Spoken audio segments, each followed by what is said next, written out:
জয় শ্রীকৃষ্ণ। রাধে রাধে। ভক্তরা 13ই মে বুধবার অপরা একাদশীর দিন তুলসীতলায় করুন এই একটি কাজ। প্রচুর অর্থ ও সৌভাগ্য লাভ হবে। আপনার জীবনে চলতে থাকা সকল সমস্যার সমাধান ঘটবে, যার জন্য আপনি দীর্ঘদিন ধরে অক্লান্ত পরিশ্রম করছেন তাই সম্পূর্ণ হবে। কারণ এই দিনটি ভগবান নারায়ণ ও মা লক্ষ্মীর। মনে করা হয় অপরা একাদশীর দিন তুলসীতলায় এই কাজটি করলে জীবনের একাধিক দুঃখ থেকে মুক্তি পাওয়া যায়। তাই ভক্তরা আপনারা অবশ্যই এই বুধবার অপরা একাদশীর দিন তুলসীতলায় এই কাজটি অবশ্যই করবেন। হিন্দু সনাতন ধর্মে একাদশী তিথি একটি বিশেষ এবং পবিত্র তিথি হিসেবে বিবেচিত হয়। প্রতি মাসে দুটি একাদশী আসে, একটি শুক্লপক্ষে আর একটি কৃষ্ণপক্ষে। সেই হিসেবে সারা বছরে মোট 24টি একাদশী পালিত হয়। প্রতিটি একাদশীর নিজস্ব নাম ও নিজস্ব মাহাত্ম্য রয়েছে। এই 24টি একাদশীর মধ্যে বৈশাখ মাসের কৃষ্ণপক্ষের একাদশীটি অত্যন্ত বিশেষ। এই একাদশীকে বলা হয় অপার একাদশী। এটি বাংলা বছরের দ্বিতীয় একাদশী। অপরা শব্দের অর্থ হল অসীম বা যার কোনো সীমা নেই। স্কন্দ পুরাণ, পদ্ম পুরাণ ও ভবিষ্য পুরাণে বর্ণিত কাহিনী অনুযায়ী অপরা একাদশী ব্রত পালন করলে মানুষ অসীম পুণ্য লাভ করে। তার সমস্ত পাপ সে এ জন্মের হোক বা পূর্বজন্মের যত পুরানো বা ভয়ঙ্করী হোক না কেন, ভগবান বিষ্ণুর কৃপায় সঙ্গে সঙ্গেই ভস্ম হয়ে নষ্ট হয়ে যায়। যে ব্যক্তি এই পবিত্র ব্রতটি সম্পূর্ণ ভক্তি, শ্রদ্ধা ও নিয়ম মেনে পালন করে সে সরাসরি ভগবান শ্রীহরি বিষ্ণুর আশীর্বাদ লাভ করে। অপরা একাদশী শুভ দিনে তুলসীতলায় কি করলে পরিবারে সুখ সমৃদ্ধিতে ভরে থাকবে? তুলসীতলায় কি কাজ করা শুভ হতে পারে আপনার পরিবারের জন্য, এবং এই দিন তুলসীতলায় কোন কাজগুলি ভুল করেও করা যাবে না? কারণ আপনি যদি এই কাজগুলি ভুল করেও করে ফেলেন তাহলে মা লক্ষ্মী ও শ্রীহরি বিষ্ণু আপনার উপর চিরতরে অসন্তুষ্ট হতে পারেন। ফলে ঘরে নেমে আসতে পারে দারিদ্র ও অভাব। এই অপরা একাদশীর দিনটি আপনি যদি কিছু নিয়ম মেনে অতিবাহিত করতে পারেন তাহলে আপনার জন্য সারা বছর অত্যন্ত শুভ হতে পারে। তাই আজকের ভিডিওটি খুবই গুরুত্বপূর্ণ হতে চলেছে। আমার সকল দর্শক বন্ধুদের কাছে অনুরোধ, ভিডিওটি আপনারা শুরু থেকে শেষ পর্যন্ত মনোযোগ সহকারে দেখবেন। যদি ভালো লাগে তবে একটি লাইক করবেন আর কমেন্টে ভক্তি ভরে লিখবেন জয় শ্রীকৃষ্ণ, রাধে রাধে। সনাতন ধর্মে অপরা একাদশীর দিনটি অত্যন্ত পবিত্র ও আধ্যাত্মিক গুরুত্বপূর্ণ একটি দিন। বছরের এই একাদশীর দিনটিতে পরিবারের সুখ সমৃদ্ধি, আর্থিক সংকট এবং বিভিন্ন ধরনের কলহ দূর করতে এবং পরিবারের মঙ্গল কামনায় বেশ কয়েকটি জিনিস আপনাদের পালন করতে হবে। বিশেষ করে মনে রাখবেন এই দিন তুলসীতলায় কোন কাজগুলি ভুল করেও করা যাবে না, এবং তুলসীতলায় কি কাজ করা শুভ হতে পারে আপনার পরিবারের জন্য। এমন কিছু কাজ আছে যা এই অপরা একাদশীর দিন তুলসীতলায় করলে মা লক্ষ্মী আপনার উপর চিরতরে অসন্তুষ্ট হয়ে যাবেন এবং পরিবারে নেমে আসতে পারে দারিদ্র ও অভাব। পুরো পরিবারকে অর্থকষ্টে ভুগতে হতে পারে। তাই ভক্তরা মনোযোগ দিয়ে শুনবেন।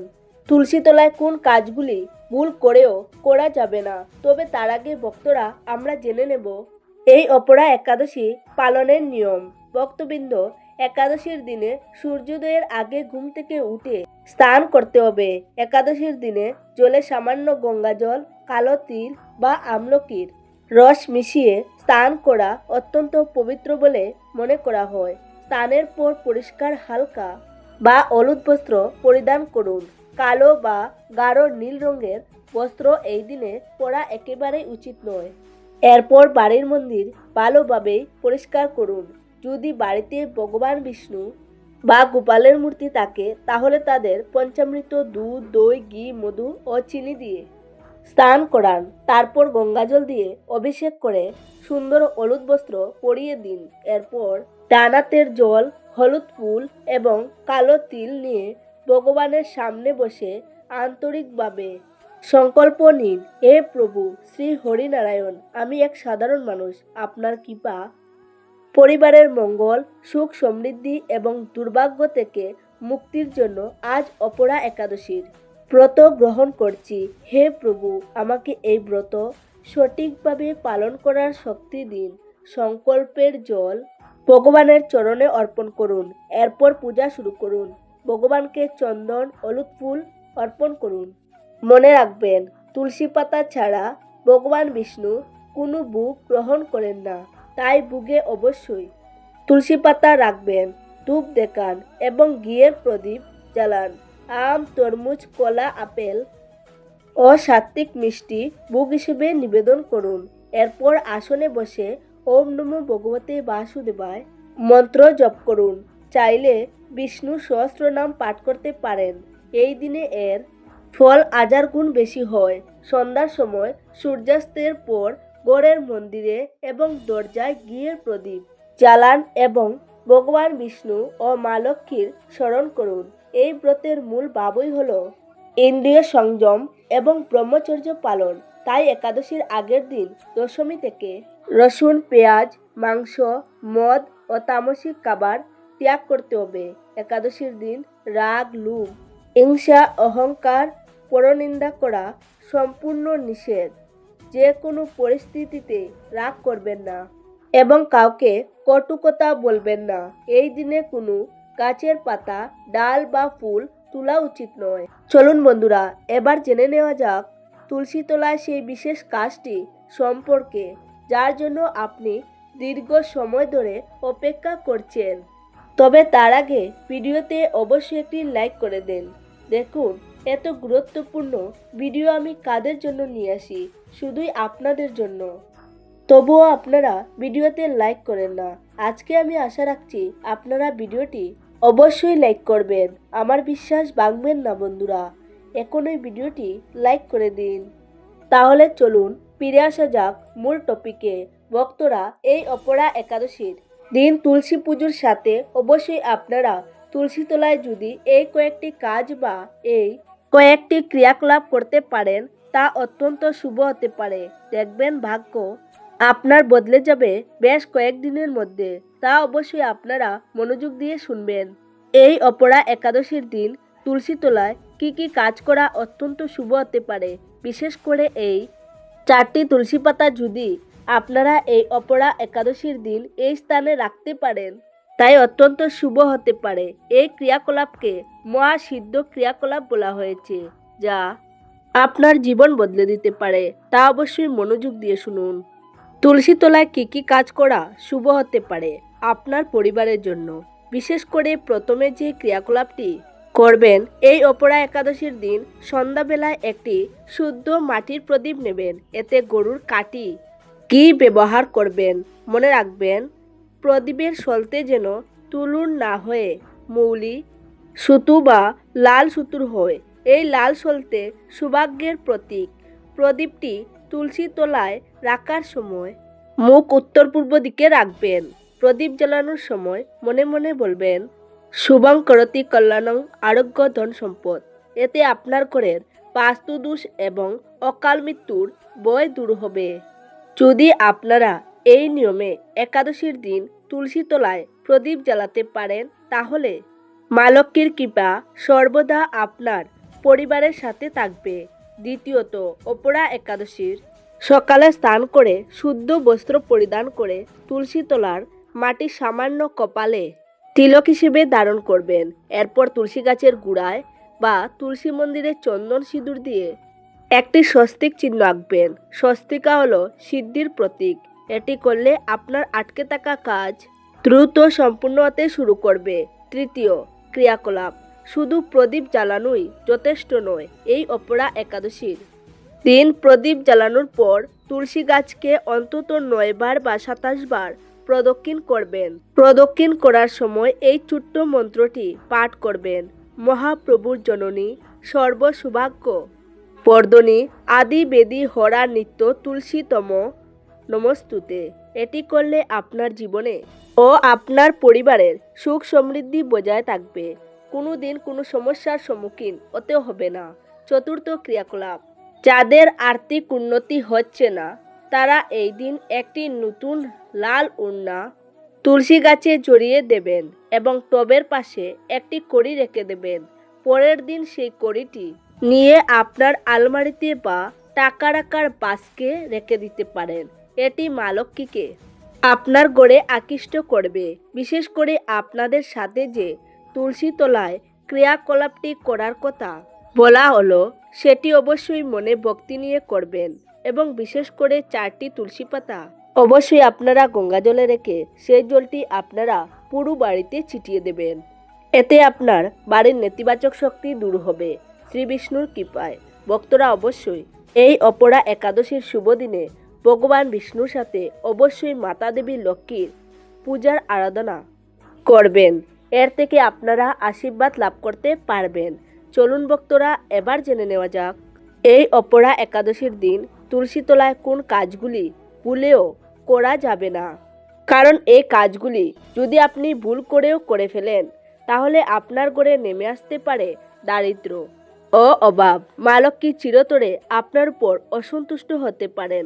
আর যখন মা লক্ষ্মী রুষ্ট হয়ে ঘর থেকে ফিরে যায় তখন সেই ঘরে প্রবেশ করে তার বড় বোন দারিদ্র। আপনারা নিশ্চয়ই দেখেছেন অনেক মানুষ ঘরের দরজায় লেবু ও কাঁচা লঙ্কা ঝুলিয়েও রাখে, কিন্তু কেন রাখে? এর কারণ কি?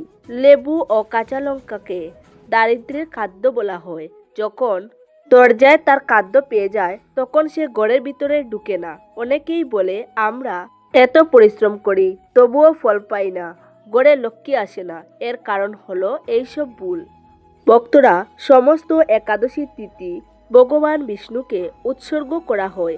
যেহেতু তুলসী ভগবান বিষ্ণুর খুবই প্রিয় তাই তুলসী মাতা সমস্ত একাদশী তিথিতে ভগবান শ্রীহরির জন্য নির্জলা উপবাস ব্রত পালন করে থাকেন। এটা তার ভক্তির প্রকাশ, তার প্রেমের প্রকাশ।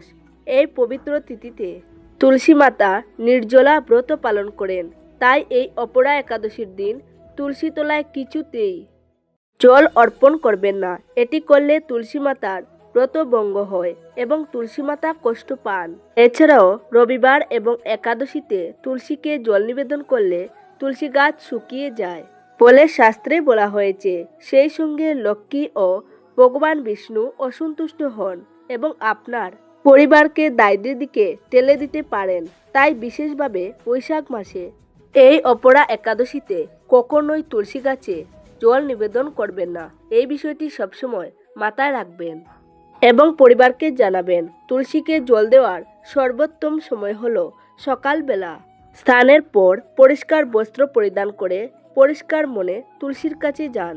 প্রথমে তুলসী মাতাকে মনে মনে প্রণাম করুন, তারপর ধীরে ধীরে তুলসীর গুড়ায় জল দিন। মনে মনে শ্রীহরির নাম জপ করুন।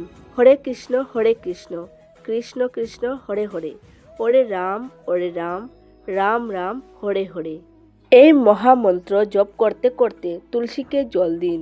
এতে তুলসী সেবার পুণ্য বহুগুণ বৃদ্ধি পায়। এছাড়া সূর্যাস্তের পর ভুল করেও তুলসী তলায় জল দেবেন না। এটি কোনো নির্দিষ্ট দিন নয়, বরং প্রতিদিনের নিয়ম। সন্ধ্যার পর বা রাতের বেলায় কখনো তুলসী গাছে জল দেওয়া উচিত নয়। সন্ধ্যাবেলায় কেবল প্রদীপ ও ধূপ জ্বালিয়ে দূর থেকে প্রণাম করার নিয়ম রয়েছে। বিশেষত বৈশাখ মাসে এই নিয়মটি আরও কঠোরভাবে পালন করা উচিত। সন্ধ্যার পর তুলসী গাছ স্পর্শ করা উচিত নয়, কারণ বিশ্বাস করা হয় যে সন্ধ্যার পর তুলসী গাছে লক্ষ্মী দেবী বিশ্রাম নেন। এই সময় তাকে বিরক্ত করা উচিত নয়। তুলসী গাছের পাতা ছেঁড়া, জল দেওয়া, গাছ স্পর্শ করা সন্ধ্যার পর একেবারেই উচিত নয়। তুলসী গাছের প্রতি সবসময় শ্রদ্ধার সাথে আচরণ করবেন। তুলসী গাছের পাতা হঠাৎ ছিঁড়বেন না। প্রয়োজনে পাতা নেওয়ার আগে তুলসী মাতার কাছে মানসিকভাবে অনুমতি নিন। ভগবানের পূজা বা খাবারে তুলসী পাতা ব্যবহারের আগে একটু মন দিয়ে তুলসী মাতার নাম স্মরণ করুন। তুলসী গাছের আশেপাশে পরিষ্কার রাখুন। নোংরা জিনিস, আবর্জনা তুলসীর কাছে রাখবেন না, কারণ তুলসী মাতা পবিত্রতার প্রতীক। অপবিত্র স্থানে তার বাস শুভনীয় নয়। তুলসী গাছের কাছে কখনো কলহ বা খারাপ কথাবার্তা বলবেন না। তুলসী মাতার উপস্থিতিতে মিথ্যা কথা বলা, কাউকে কষ্ট দেওয়া, রাগ করা এগুলো করা উচিত নয়। তুলসী মাতার উপস্থিতিতে সবসময় শান্ত, ভক্তিপ্রবণ মনে থাকার চেষ্টা করুন। প্রিয় ভক্তরা, ভিডিওটি দেখে যদি ভালো লাগে এবং উপকৃত হয়ে থাকেন তাহলে অবশ্যই একটি লাইক করে দেবেন আর আপনজনদের সাথে শেয়ার করে দেবেন যাতে তারাও ভিডিওটি দেখার সুযোগ পায়। সবাই ভালো থাকবেন, সুস্থ থাকবেন। দেখা হবে নতুন একটি ভিডিওতে। নমস্কার, ধন্যবাদ।